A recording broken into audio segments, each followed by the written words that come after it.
بسم اللہ الرحمن الرحیم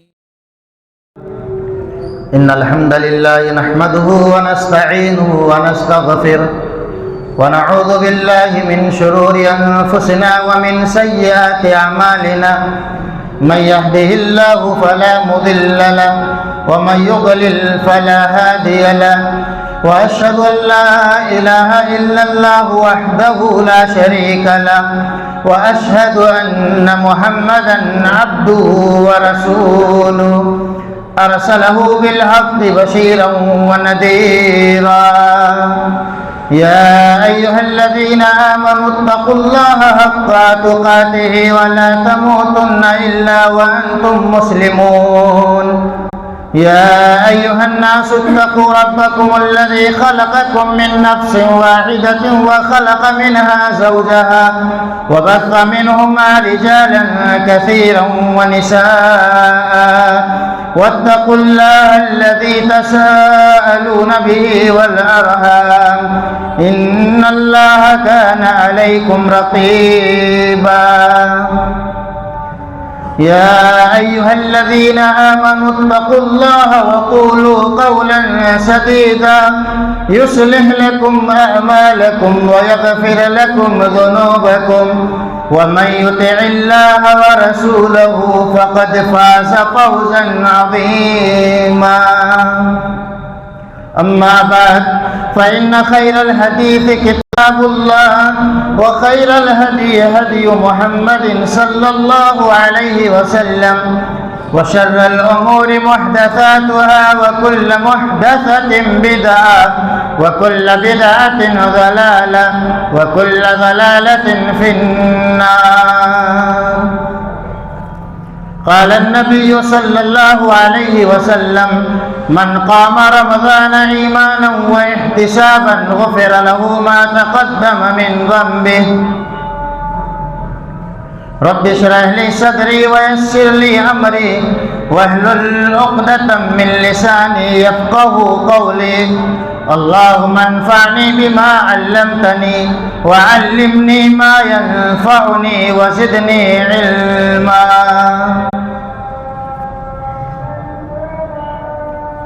حاضرین جمعہ، بزرگان دین،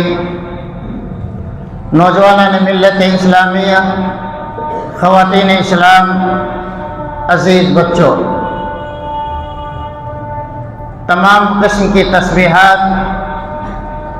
تحلیلات، تحمیدات اس اللہ رب العالمین کے لیے لائق و زیبا ہے جس اللہ رب العالمین کے فضل اور اس کے احسان سے ایک بار پھر ہم ماہ رمضان میں داخل ہو چکے ہیں. یہ اللہ رب العالمین کا خاص فضل و احسان ہے کہ بار بار ہمیں مغفرت کے موقع فراہم کرتا رہتا ہے. یہ رحمان کی رحمت کا عظیم مظہر ہے. کسی رحمان کی معصیت اور نافرمانی کی جائے لیکن وہی رحمان، وہی رحیم بار بار رحم کرتے ہوئے بندوں کو مغفرت کے موقع دیتا رہتا ہے. بعدہ درود و سلام نازل ہو تمام انبیاء کرام پر، بالخصوص خاتم النبیین، رحمت للعالمین، سید الاولین والآخرین، نبی التوبہ، نبی الرحمہ، احمد مصطفیٰ محمد مصطفیٰ صلی اللہ علیہ وسلم پر. اللہم صلی وسلم وبارک علی عبدک ورسولک محمد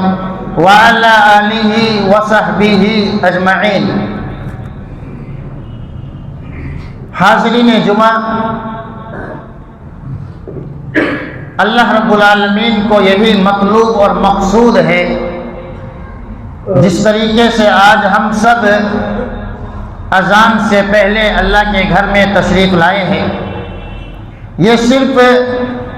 رمضان کے پہلے جمعہ یا رمضان کے آخری جمعہ تک خاص نہیں ہے، بلکہ ایک مسلمان جمعہ کے دن کی اہمیت کو سمجھتے ہوئے اسے زندگی کے ہر جمعہ میں اذان سے پہلے شریک ہونے کی کوشش کرنی چاہیے، تاکہ فرشتوں کے رجسٹر میں اس کا بھی نام درج کیا جا سکے، جیسے آج اللہ کے فرشتوں نے ہمارا نام درج کیا ہے۔ اللہ ہم سب کو توفیق عطا فرمائے۔ ہم سب ماہ مبارک کا استقبال کر رہے ہیں۔ ماہ مبارک میں دو اہم عبادتیں دن اور رات میں ہم سب ادا کر رہے ہیں۔ دن کی بڑی عبادت روزہ رکھنا ہے، تو رات کی ایک بڑی عبادت قیام اللیل ہے، رات کو تراویح کی نماز ادا کرنا ہے۔ قیام اللیل تراویح کی نماز کی کیا اہمیت ہے، اس نماز کی فضیلتیں کیا ہیں، اور اس نماز کے چند احکام و مسائل میں آپ کے سامنے رکھوں گا۔ سب سے پہلے یہ جانیں کہ قرآن و سنت میں اس نماز کے کئی نام درج کیے گئے ہیں۔ کبھی اس نماز کا نام قیام اللیل کہا جاتا ہے، کبھی اسے صلاۃ اللیل کہا جاتا ہے، تو کبھی احادیث کی کتابوں میں لفظ تہجد سے یاد کیا جاتا ہے، تو کئی مرتبہ فقہائے کرام نے اس نماز کا نام صلاۃ تراویح بھی رکھا ہے۔ گویا کہ نماز ایک ہے، لیکن نماز کے نام الگ الگ ہے۔ خاص طور سے رمضان میں ادا کی جائے تو ہماری اصطلاح میں اس نماز کا نام تراویح رکھا جاتا ہے، اور رمضان کے علاوہ جب بھی اس نماز کو پڑھا جائے تو قیام اللیل یا تہجد کے نام سے ہم سب جانتے ہیں۔ نماز ایک ہی ہے، فضیلتیں جو قرآن و حدیث میں ذکر کی گئی ہے وہ قیام اللیل کے نام سے ہو، صلاۃ اللیل کے نام سے ہو یا تہجد کے نام سے ہو، وہ سب اسی نماز کے نام اور فضیلتیں ہیں۔ کئی مرتبہ کئی احباب اس کو الگ الگ نام سے جاننے کی وجہ سے یہ سمجھتے ہیں کہ تراویح الگ ہے اور تہجد الگ ہے، حالانکہ کتاب و سنت کے جتنے دلائل ہیں ان کی چھان بین کے بعد یہ بات واضح ہوتی ہے کہ نماز ایک ہے، نام اس کے کئی الگ الگ رکھے گئے ہیں۔ اس نماز کا مقام کیا ہے اور اس نماز کی اہمیت کیا ہے؟ اللہ کے نبی صلی اللہ علیہ وسلم نے صحابہ کرام کو ترغیب دیتے ہوئے، رغبت دلاتے ہوئے قیام اللیل، رات کی نماز، چاہے وہ رمضان کے علاوہ ہو یا ماہ رمضان ہو، ترغیب دیتے ہوئے ابھارتے ہوئے فرمایا کہ وَاعْلَمْ أَنَّ شَرْفَ الْمُؤْمِنِ قِيَامُهُ بِاللَّيْلِ، کہ جان لو مومن کا شرف، مومن کا مقام رات میں قیام کرنے سے ظاہر ہوتا ہے۔ یعنی جو جتنا زیادہ قیام اللیل کی پابندی کرتا ہے، تہجد کی نماز کی پابندی کرتا ہے، اللہ رب العالمین کے نزدیک اتنا ہی اونچا مقام اس مومن کا ہوا کرتا ہے۔ اللہ کے نزدیک بڑے شرف والا ہے، بڑے مقام والا ہے، جس کو اللہ رب العالمین قیام اللیل یا تہجد اور تراویح کی نماز کی توفیق دیتا ہے۔ اس نماز کی اس قدر اہمیت ہے کہ اللہ رب العالمین نے اور اللہ کے نبی صلی اللہ علیہ وسلم نے فرض نمازوں کے بعد نفلی نمازوں میں، سنتوں میں سب سے افضل نماز رات کی نماز کو قرار دیا ہے۔ رسول اللہ صلی اللہ علیہ وسلم نے بیان فرمایا افضل الصلاة بعد الفریضۃ صلاۃ اللیل، کہ فرض نمازوں کے بعد سب سے افضل نماز کا جو درجہ ہے وہ صلاۃ اللیل کا ہے، یعنی تہجد کی نماز کا ہے، اور تراویح بھی تہجد ہی کی نماز ہے۔ اللہ کے نبی صلی اللہ علیہ وسلم صرف صحابہ کرام کو ابھارتے نہیں تھے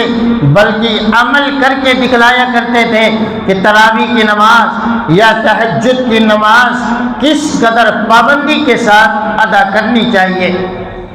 مائی عائشہ رضی اللہ عنہا آپ صلی اللہ علیہ وسلم کی اس عبادت کو دیکھ کر اور آپ کے مسلسل پریشانی کو دیکھ کر کہ آپ اتنے زیادہ تھک جاتے تھے اور اتنا لمبا قیام کرتے تھے کہ آپ کے پیروں میں ورم اور سوجن آ جایا کرتی تھی،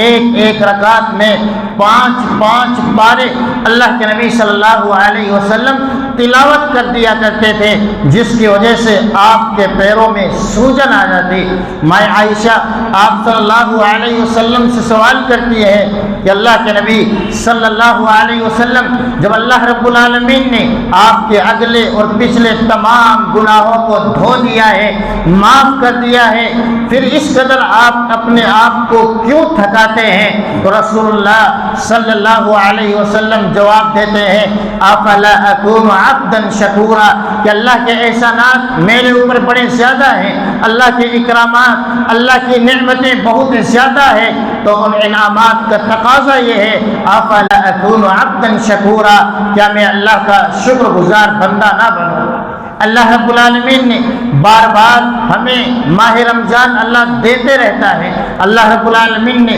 صحت اور عافیت عطا فرمائی، اللہ کھلاتا اور پلاتا ہے، اللہ رب العالمین امن اور شانتی کی زندگی دے رہا ہے، اور اللہ رب العالمین کے بڑے احسانات اور کرم ہیں۔ کیا ان احسانات کا تقاضا یہ نہیں ہے کہ ہم اللہ رب العالمین کے لیے زیادہ سے زیادہ اس ماہ رمضان میں زیادہ سے زیادہ عبادتیں کریں، زیادہ لمبا قیام کرتے رہیں، تاکہ ہمارا شمار بھی شکر گزار بندوں میں ہو سکے۔ رات کو قیام کرنا، نمازیں ادا کرنا، یہ حقیقت میں مومنوں کی عظیم صفت کا تذکرہ کیا گیا ہے۔ یہ عباد الرحمن ہیں، یہ رحمان کے بندے ہیں جو رات کو قیام کیا کرتے ہیں۔ جنت والوں کی صفات کا تذکرہ کرتے ہوئے اللہ رب العالمین نے رات کے قیام کا تذکرہ فرمایا کہ جو قیامت کے دن جنت میں جانے والے ہیں، وہ جب دنیا میں تھے تو رات کو لمبے لمبے قیام کیا کرتے تھے، لمبی لمبی نمازیں پڑھا کرتے تھے۔ اور صرف یہی نہیں کہ متقی لوگوں کی پہچان ہے، بلکہ خود رسول اللہ صلی اللہ علیہ وسلم نے اسے دأب الصالحین قرار دیا ہے کہ نیک بننے کی نشانی یہ ہے کہ نیک آدمی رات کو لمبے لمبے قیام کیا کرتا ہے۔ گویا شریعت مطہرہ میں، دین اسلام میں قیام اللیل کی بڑی اہمیت اور فضیلت وارد ہوئی ہے۔ اب ایک تو فضیلتیں اور برکتیں میں خاص طور سے تراویح کی نماز کے رکھنا چاہتا ہوں کہ تراویح کی نماز کی کیا اہمیت اور فضیلتیں ہیں۔ خود رسول اللہ صلی اللہ علیہ وسلم صحابہ کرام کو تراویح کی نماز کی ترغیب دیا کرتے تھے، جیسا کہ حضرت ابو ہریرہ اور دیگر صحابہ کرام سے منقول ہے کہ رسول اللہ صلی اللہ علیہ وسلم صحابہ کرام کو رغبت دلاتے تھے، اور رغبت دلانے کے ساتھ یہ فرمایا کرتے، من قام رمضان ایمانا واحتسابا غفر له ما تقدم من ذنبه، کہ جو شخص اللہ رب العالمین کے ان وعدوں پر یقین رکھتے ہوئے اور ثواب کی امید کے ساتھ رمضان میں تراویح کی نماز، رمضان میں قیام اللیل یا رمضان میں تہجد کی نماز ادا کر لیتا ہے، غفر له ما تقدم من ذنبه، اس کی پچھلی جتنی خطائیں ہیں، جتنے گناہ ہیں، جو صغیرہ ہیں، جو چھوٹے ہیں، اس عبادت کی وجہ سے اللہ رب العالمین معاف فرما دیتا ہے۔ ہم اور آپ جانتے ہیں کہ ہم گناہوں میں ڈوبے ہوئے ہیں، اگر اس ایک عبادت کی وجہ سے ہمارے تمام صغیرہ گناہوں کو، تمام چھوٹے چھوٹے گناہوں کو اللہ رب العالمین 29 یا 30 دن کی تراویح کی وجہ سے اگر معاف فرما دے تو یقیناً یہ عبادت کسی بھی مسلمان پر کبھی شاق نہ گزرے، کبھی بھاری نہ لگے کہ اس عبادت کی وجہ سے اللہ رب العالمین ہمارے گناہوں کو معاف فرمانے والا ہے۔ بلکہ یہ ایک ایسی عبادت ہے، رمضان کے تذکرے کے بعد اللہ کے نبی صلی اللہ علیہ وسلم نے جب 3 دن صحابہ کرام کو تراویح کی نماز جماعت کے ساتھ ادا فرمائی تو صحابہ کرام کا شوق دیکھے، صحابہ کرام کا ذوق دیکھے عبادت کا اور تڑپ اور لگن دیکھے، اتنے لمبے قیام کے بعد جب آپ صلی اللہ علیہ وسلم نے آدھی رات کو انہیں چھوڑ دیا تراویح کی نماز پڑھانے کے بعد، تو صحابہ کرام مطالبہ کرتے ہیں کہ اللہ کے نبی صلی اللہ علیہ وسلم ابھی تو اور لمبا قیام کرواتے، اور زیادہ آپ قرآن کی تلاوت کرتے، ہم اور آپ اپنے گریبان میں جھانکے کہ ہم صرف 10 منٹ اگر کبھی قیام کیا جائے تو ہم اور آپ جوان ہوتے ہوئے، طاقتور ہوتے ہوئے یہ نماز ہمارے اوپر شاد گزرتی ہے، بھاری لگنے لگ جاتی ہے۔ کہ صحابہ کرام اتنے لمبے قیام کے بعد آپ سے مطالبہ کر رہے ہیں کہ اور لمبا قیام کرتے، تو آپ صلی اللہ علیہ وسلم انہیں جواب دیتے فرماتے ہیں من قام مع الامام حتى ينصرف كتب له قیام اللیل، کہ جو شخص بھی امام کے ساتھ کھڑے ہو کر قیام اللیل کرتا ہے، نماز ادا کر لیتا ہے اور امام کے ختم ہونے تک امام کا ساتھ دیتا رہتا ہے، کتب له قیام اللیل، تو اسے پوری رات قیام اللیل کا ثواب دیا جاتا ہے۔ گویا اگر 1 گھنٹے 2 گھنٹے آپ امام کے ساتھ رہ کر تراویح کی نماز ادا کرتے ہیں اور مکمل نماز کی ادائیگی کے بعد اگر آپ جاتے ہیں تو فضیلت یہ ہے کہ اللہ رب العالمین کرم کرتے ہوئے، اللہ رب العالمین اپنی رحمت کی برکہ برساتے ہوئے پوری رات قیام اللیل کا ثواب لکھ دیتا ہے۔ وہ کتنا کریم ہے، وہ کتنا رحیم ہے کہ عبادت 1 گھنٹے کی جائے، 2 گھنٹے کی جائے اور ثواب وہ 10 گھنٹے تک کا لکھ دے۔ یہ اللہ رب العالمین کا کرم ہے، یہ اللہ رب العالمین کی رحمت ہے۔ ایک اور روایت میں اللہ کے نبی صلی اللہ علیہ وسلم قیام اللیل اور رمضان کی عبادتوں کا تذکرہ کرتے ہوئے اللہ رب العالمین نے، رسول اللہ صلی اللہ علیہ وسلم نے اہم فضیلتوں کا تذکرہ فرمایا۔ ایک صحابی رسول اللہ صلی اللہ علیہ وسلم کے پاس تشریف لاتا ہے اور تشریف لانے کے بعد سوال کرتا ہے ارأیت ان شہدت اللہ الہ الا اللہ وانک رسول اللہ وصلیت الصلوات الخمس وادیت الزکاة وصمت رمضان وقمتهن فممن انا، کہ اللہ کے نبی صلی اللہ علیہ وسلم اگر میں اللہ رب العالمین کی گواہی دوں، آپ کی رسالت کی گواہی دے دوں، 5 وقت کی نماز پابندی کے ساتھ ادا کرتا رہوں، یا صرف رمضان کی نہیں بلکہ 5 وقت ہمیشہ 5 وقت کی پابندی کے ساتھ نماز پڑھتا رہوں، وعدیت الزکاة اور زکوٰۃ دیتا رہوں، رمضان کے روزے رکھ لوں اور رمضان میں قیام کر لوں، یعنی تراویح کی نماز اور تہجد کی نماز پڑھ لوں، فممن انا، تو کل قیامت کے دن میں کن لوگوں کے ساتھ ہوں گا، میرا شمار کن لوگوں کے ساتھ ہوگا۔ مسلمانوں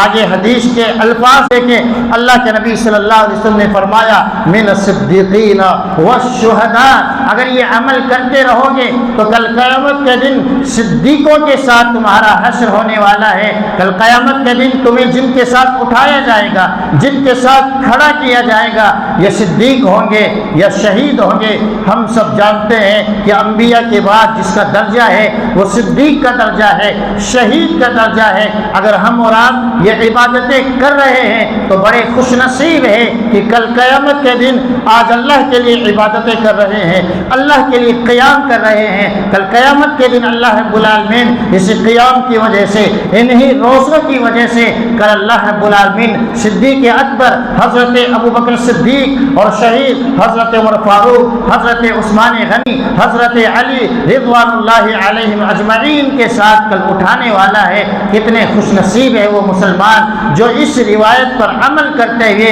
اپنے آپ کو خوش نصیبی کے فہرست میں داخل کر لیتے ہیں۔ قیام اللیل کی کئی فضیلتیں ہیں، تراویح کی کئی فضیلتیں ہیں، اگر ایک بھی فضیلت آپ کے سامنے ذکر نہ ہو، آپ کے ذہن میں نہ ہو، تو صرف یہ فضیلت بھی کافی ہے کہ اس میں اللہ کا کلام پڑھا جاتا ہے۔ سب سے زیادہ ہم اور آپ اس میں اللہ کے کلام کو سنتے ہیں۔ کتنے مسلمان تو ایسے ہوں گے جو حقیقت میں قرآن پڑھنا نہیں جانتے، لیکن اسی ماہ رمضان میں تراویح میں قرآن کو مکمل سماعت کر لیتے ہیں، سن لیتے ہیں۔ قرآن کو سننا بھی عبادت ہے، جس طریقے سے قرآن کی تلاوت بھی عبادت ہے۔ کتنے خوش نصیب ہے وہ مسلمان جو مکمل ماہ رمضان میں قرآن کی سماعت کرتے ہیں، قرآن کو سنتے ہیں۔ تراویح کی نماز یہ اللہ کے نبی صلی اللہ علیہ وسلم سے ثابت ہے۔ آپ صلی اللہ علیہ وسلم نے 3 دن تک صحابہ کرام کو جماعت کے ساتھ نماز ادا فرمائی ہے۔ جب مسجد نبی 14 دن بھر گئی اور امید سے زیادہ صحابہ کرام آ گئے تو آپ صلی اللہ علیہ وسلم فجر کے وقت ہی اپنے حجرے سے باہر آتے ہیں۔ پھر آپ صلی اللہ علیہ وسلم نے فرمایا کہ مجھے علم تھا کہ صحابہ کرام آئے ہوئے ہیں، لیکن اس ڈر کی وجہ سے میں اپنے حجرے اور کمرے سے باہر نہیں آیا کہ مجھے ڈر تھا کہ کہیں اللہ رب العالمین اس تراویح کی نماز کو، اس تہجد کی نماز کو تمام لوگوں پر فرض قرار نہ دے۔ تمہارے لیے تو آسان ہے، بعد میں آنے والوں کے لیے یہ بڑی شاد گزرے گی، کہیں ایسا نہ ہو کہ میری امت مشکل میں پڑ جائے۔ اس لیے اللہ کے نبی صلی اللہ علیہ وسلم چوتھی مرتبہ چوتھے دن آپ صلی اللہ علیہ وسلم حجرے سے باہر نہیں آتے ہیں۔ اسی طرح سلسلہ چلتا رہا، صحابہ کرام الگ الگ کر کے گھروں میں مسجد میں نماز ادا کرتے رہے۔ حضرت ابو بکر صدیق کے دور میں، پھر حضرت عمر فاروق کے دور میں ایک مرتبہ حضرت عمر فاروق اپنے گھر سے باہر نکلتے ہیں اور دیکھتے ہیں کہ مسجد نبوی میں صحابہ کرام الگ الگ ٹولیوں میں نماز پڑھ رہے ہیں، تو حضرت عمر فاروق نے مشورے کے بعد یہ حکم جاری فرمایا کہ ابی بن کعب کو حکم دیا کہ وہ تمام مسلمانوں کی امامت کروائے اور تراویح کی نماز ادا کروائے۔ اس کے بعد امت کا ہمیشہ سے اس پر عمل ہے، کسی بھی مسلک کا ماننے والا ہو آج اسی عمل پر سب عمل کر رہے ہیں۔ اب چند احکام و مسائل میں آپ کے سامنے رکھوں گا تراویح کے تعلق سے۔ تراویح کا حکم یہ سنت ہے، تراویح واجب نہیں ہے، سنت مؤکدہ ہے۔ سنت کا لفظ سنتے ہی ہمارے کئی بھائی یہ سمجھتے ہیں کہ سنت کا مطلب چھوڑنا، اسی لیے خاص طور سے اہل حدیثوں کے یہاں سنت کی کوئی قدر و منزلت نہیں ہے۔ فرض نماز پڑھ لیں، فرض روزے رکھ لیں، فرض زکوٰۃ دے دیں، لیکن سنت اور نفلی نمازوں کی، نفلی صدقات و خیرات کی کوئی اہمیت نہیں ہے۔ یہ نفلی نمازیں، یہ نفلی روزے، یہ نفلی صدقات و خیرات اللہ سے قریب کرنے والے ہیں۔ سنت کا قطعی مطلب یہ نہیں ہے کہ اسے چھوڑ دیا جائے۔ اگر ایک انسان جان بوجھ کر کے سنت کو ہلکا سمجھتے ہوئے اسے چھوڑ دیتا ہے تو یاد رکھے فمن رغب عن سنتی فلیس منی۔ اللہ کے نبی صلی اللہ علیہ وسلم نے فرمایا کہ جو میری سنت سے ہٹ جاتا ہے، اعراض کر لیتا ہے، اس کا مجھ سے کوئی تعلق نہیں ہے۔ گویا یہ سنگین جرم ہے کہ سنت کو ہم اور آپ ہلکے میں لیں اور یوں ہی فراموش کر دیں۔ اس کے حکم کے بعد عدد کے تعلق سے یاد رکھیں کہ تراویح کی نماز کتنی رکعت مسنون ہے۔ تراویح کی نماز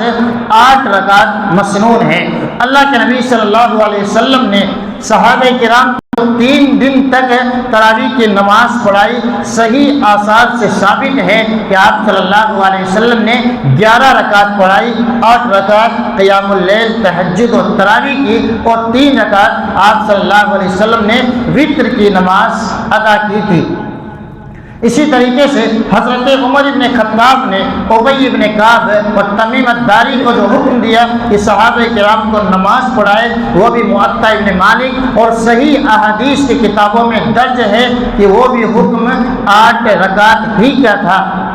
اور یہاں تک کہ احناف کے یعنی حنفیوں کے بڑے بڑے علماء نے یہ اعتراف کیا ہے کہ مسنون جو تعداد رسول اللہ صلی اللہ علیہ وسلم سے ثابت ہے وہ 8 رکعت ہی ہے۔ وہ بھی مانتے ہیں ان کے بڑے بڑے علماء کرام جیسے علامہ عینی رحمہ اللہ، عبدالحی لکھنوی، ملا علی قاری، انور شاہ کشمیری، قاسم نانوتوی اور اس کے علاوہ خود امام ابو حنیفہ کے شاگرد رشید امام محمد بھی اپنی کتاب معطا میں 8 ہی کا تذکرہ کرتے ہیں۔ بڑے بڑے جید علماء کرام نے احادیث کی چھان بین کے بعد یہ ثابت کیا ہے کہ اگر مسنون سمجھ کر پڑھا جائے تو 8 رکعت ہی مسنون ہے۔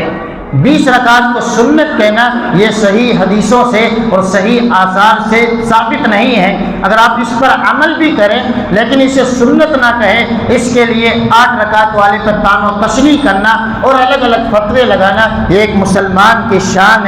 نہیں ہے۔ روزے کے تعلق سے اور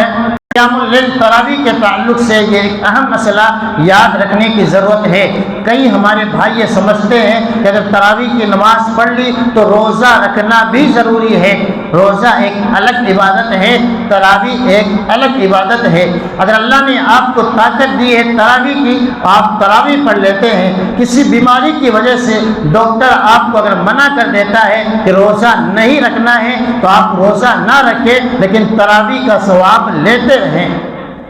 کئی مسلمان ہیں اس وجہ سے تراویح نہیں پڑھتے کہ روزہ نہیں رکھ پا رہا ہو۔ پچھلے سال ایک مسئلہ آیا، میں نے کسی شخص سے پوچھا کہ آپ تراویح کیوں نہیں پڑھتے ہیں، تو انہوں نے اپنی وجہ ذکر فرمائی کہ میں روزہ نہیں رکھ پاتا ہوں، ڈاکٹر نے صاحب منع کر دیا ہے، کسی عذر کی وجہ سے روزہ رکھنے سے میں قابل نہیں ہوں، اس وجہ سے میں تراویح بھی ادا نہیں کرتا ہوں۔ تو کتنے بھولے بھالے مسلمان ہیں جو اس طرح کی عبادتوں کو اور ثواب کو یوں ہی ضائع کر دیتے ہیں۔ تراویح کے تعلق سے ایک اہم مسئلہ یہ ہے کہ تراویح کا نام ہے قیام اللیل، یعنی اس میں لمبا قیام ہونا چاہیے۔ یہی اللہ کے نبی صلی اللہ علیہ وسلم کی سنت ہے۔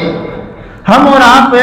کتنا ظلم کرتے ہیں حدیثوں پر، سنتوں پر، ایک طرف لڑتے اور جھگڑتے ہیں کہ 8 ہی پڑھنا چاہیے، یہ اللہ کے نبی صلی اللہ علیہ وسلم کی سنت ہے، لیکن دوسری جانب یہ بھول جاتے ہیں کہ طریقہ آپ کا کیا تھا، کیفیت رسول اللہ صلی اللہ علیہ وسلم کی کیسی تھی کہ آج جس طریقے سے ہم تراویح کی نماز ادا کرتے ہیں کیا یہی طریقہ صحابہ کرام کا یا سلف صالحین کا تھا۔ صحابہ کرام فرماتے ہیں کنا نعتمد علی العصا من طول القیام، کہ ہم اتنا لمبا قیام کرتے تھے کہ لاٹھی کا سہارا ٹیک لگایا کرتے تھے لمبے قیام کی وجہ سے۔ آج 5-7 منٹ کا ایک قیام بھی ہمیں بھاری لگتا ہے، اور پھر اللہ رحم فرمائے رکوع کی کیفیت، سجدے کی کیفیت کئی مسجدوں میں بغیر اطمینان اور سکون کے جلدی جلدی ادا کی جاتی ہے تاکہ ہم سب چھٹکارا پا لیں۔ یہ ایک ایسی عبادت ہے جو رسول اللہ صلی اللہ علیہ وسلم کی سنت ہے۔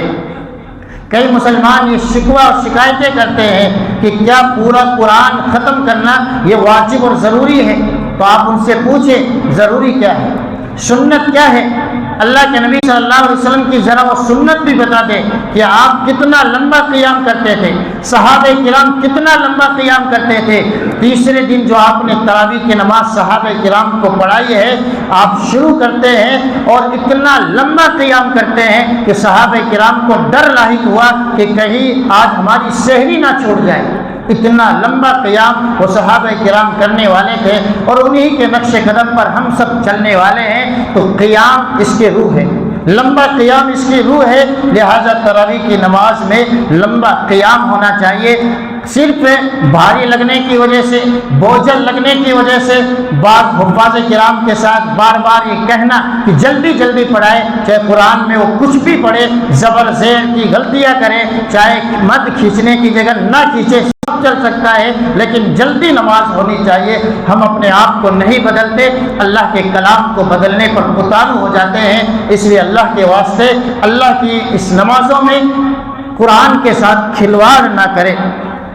اسی طریقے سے ایک اہم مسئلہ کہ اگر کوئی شخص کھڑے ہو کر تراویح کی نماز ادا نہیں کر پا رہا ہے، اس کے پاس عذر ہے تو بیٹھ کر کے پڑھ لے۔ اللہ کے نبی صلی اللہ علیہ وسلم کبھی بیمار ہو جاتے تھے تو تہجد اور قیام اللیل کی نماز آپ صلی اللہ علیہ وسلم بیٹھ کر ادا کر لیا کرتے تھے۔ اگر آپ کے پاس عذر ہے تو انشاءاللہ آپ کو قیام یعنی کھڑے ہونے کا پورا ثواب ملے گا۔ تو صرف کھڑے نہ ہونے کی وجہ سے تراویح کو چھوڑ دینا یہ ایک بڑے ثواب سے محروم ہو جانا ہے، جو ثواب ماہ رمضان میں ہم سب کو میسر آتا ہے۔ تو یہ چند مسائل قرآن و سنت کی روشنی میں نے تراویح کے تعلق سے ذکر کیے ہیں، لہذا ضرورت ہے کہ تراویح کے احکام و مسائل کو سمجھا جائے، سیکھا جائے اور قرآن کے پورے حق کو ادا کیا جائے۔ اللہ رب العالمین سے دعا ہے اللہ رب العالمین صحیح معنوں میں قیام اللیل کرنے کی ہم سب کو توفیق عطا فرمائے۔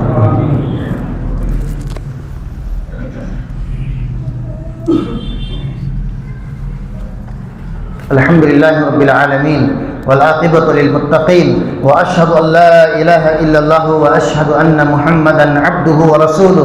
والصلاة والسلام على عبده ورسوله محمد وعلى آله وصحبه اجمعین ومن تبعهم بإحسان الى یوم الدین۔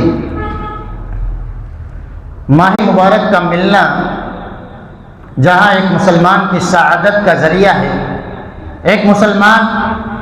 اپنی خوش نصیبی سمجھتا ہے کہ اللہ رب العالمین نے مجھے ایک بار پھر زندگی میں یہ سعادت کا مبارک گھڑیاں عطا فرمائی ہے، وہی کئی مسلمانوں کے لیے یہ ماہ مبارک ثابت نہیں ہو پاتا ہے، بلکہ اللہ کے نبی صلی اللہ علیہ وسلم کی بد دعا کا وہ شکار ہو جاتا ہے۔ ذرا غور کریں کہ بد دعا دینے والے کون ہیں اور اس بد دعا پر آمین کہنے والی کون سی ہستی ہے۔ اللہ کے نبی صلی اللہ علیہ وسلم ایک مرتبہ ممبر پر چڑھے، آپ نے پہلی سیڑھی پر بھی آمین کہا، دوسری پر بھی آمین کہا اور تیسری پر بھی آمین کہا۔ صحابہ کرام نے دیکھا کہ آپ نے خلاف معمول ایسا کہا ہے، کبھی آپ صلی اللہ علیہ وسلم آمین نہیں کہتے ہیں، پھر آج آپ نے آمین کیوں کہا؟ صحابہ کرام فوراً سوال کرتے، اس لیے کہ وہ دین کے طلب رکھتے تھے، دین کی انہیں طلب کی چاہت تھی کہ کہیں اللہ کے نبی صلی اللہ علیہ وسلم کوئی دعا دیے ہوں تو ہم اس دعا میں شریک ہو جائیں، بد دعا دیے ہیں تو اس عمل سے بچ جائیں۔ فوراً اللہ کے نبی صلی اللہ علیہ وسلم نے جواب دیا، رقم انف رجل دخل علیہ رمضان ثم انسلخ قبل ان یغفر له، کہ جبرائیل امین جو فرشتوں کے سردار ہیں وہ ان الفاظ کے ساتھ بد دعا دے رہے ہیں کہ جو ماہ مبارک کو پانے کے باوجود اپنے بخشش کا سامان نہیں کروا سکا، اللہ کو راضی نہیں کروا سکا، اپنے گناہوں کی صفائی نہیں کروا سکا اور ماہ رمضان یوں ہی ضائع اور برباد کر دیا، ایسا انسان ہلاک ہو جائے، برباد ہو جائے۔ اور اس بد دعا پر آمین کہنے والے سید الاولین والآخرین جو رحمت للعالمین ہیں، جو کبھی اپنی زبان سے بد دعائیہ کلمات نکالتے نہیں ہیں، لیکن یہ ایسا بد نصیب ہے کہ اس کے جواب میں اللہ کے نبی صلی اللہ علیہ وسلم آمین کہتے ہیں کہ اے اللہ تو اس بد دعا کو قبول کر لے۔ تو کہیں ایسا نہ ہو کہ ماہ رمضان یوں ہی سونے میں، کھانے پینے میں، شب بیداری میں ہم ضائع و برباد کر دے۔ یہ ہماری زندگی کو سنوارنے کے لیے آیا ہے، یہ جو ہماری روح مردہ ہو چکی ہے اسے بیدار کرنے کے لیے آیا ہے، یہ جگانے کے لیے، یہ تقویٰ کو حاصل کرنے کے لیے آیا ہے۔ کتنا زیادہ اللہ کو راضی کر سکے، صیام کے ذریعے، قیام کے ذریعے، صدقات و خیرات کے ذریعے سے آخری چانس سمجھتے ہوئے، آخری موقع سمجھتے ہوئے کہ نہ جانے اب زندگی میں اور یہ موقع ملے یا نہ ملے۔ پچھلے سال مجھے یاد ہے کہ دو بزرگ یہاں بیٹھے رہتے تھے جو الحمدللہ کافی شوق سے عبادتیں کیا کرتے تھے، لیکن آج وہ ہمارے درمیان موجود نہیں ہے، اللہ کو پیارے ہو گئے۔ نہ جانے اگلے سال کون اس دنیا میں رہے گا، کس کو موقع ملے گا یا نہیں ملے گا۔ اس کو آخری موقع سمجھتے ہوئے زیادہ سے زیادہ اس مبارک مہینے سے فائدہ اٹھائیے اور اپنے رب کو راضی کر لیجئے، خوش کر لیجئے، گناہوں کی بخشش کے ذریعے سے اللہ رب العالمین کے رجسٹر میں اپنے آپ کا نام درج کروا لے۔ اللہ رب العالمین سے دعا ہے اللہ رب العالمین ہم تمام سامعین اور سامعات کو اس مبارک مہینے سے بھرپور فائدہ اٹھانے کی توفیق عطا فرما۔ اللہ رب العالمین ہمارے گناہوں کو معاف فرما دے، ہمارے صغیرہ گناہوں کو، ہمارے کبیرہ گناہوں کو تو دھو دے جس طریقے سے سفید کپڑے کو دھویا جاتا ہے۔ اے اللہ ہم سب گنہگار ہیں، خطا کار ہیں، سیاہ کار ہیں، لیکن تیرے ہی بندے ہیں، تیری ہی عبادت کرنے والے ہیں۔ تو تو بڑا غفور ہے، غفار ہے، رحمان ہے، رحیم ہے، ہم سب کو خصوصی رحمتوں میں داخل فرما لے، ہم سب کی مغفرت فرما دے۔ اے اللہ ہمارے دوست، ہمارے احباب جو اس دنیا کو چھوڑ کر جا چکے ہیں ان کی مغفرت فرما لے، ان کی نیکیوں کو قبول فرما لے اور ان کے درجات کو بلندی عطا فرما دے۔ ہم سب کو اللہ شفاء کاملہ عاجل عطا فرما دے۔ اللہ ہماری زندگیوں کو الفتوں سے، محبتوں سے، برکتوں سے بھر دے، جب تک زندہ رکھے، ایمان کے ساتھ زندہ رکھ، جب ہمارا خاتمہ ہو ایمان بالخیر کے ساتھ ہو، آمین۔ اللہ کے دین کی دعوت اور لوگوں تک پہنچانے کے لیے اس ویڈیو کو ضرور لائک، شیئر، کمنٹ اور سبسکرائب کریں۔